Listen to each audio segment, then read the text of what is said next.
The Animal Replacement Centre is a centre of excellence for placing animals in research. My opinion has always been that it's better to have a human model for a human disease. We work in a laboratory that has developed and pioneered growing human skin cells, and so to us it was obvious that the best way to understand what it's doing in human cells is to actually mutate the pathway in human cells rather than a mouse.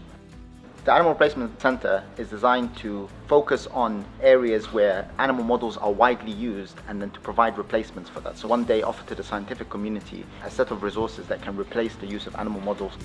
We're just leaving all the mouse behind now. That's like an old technology.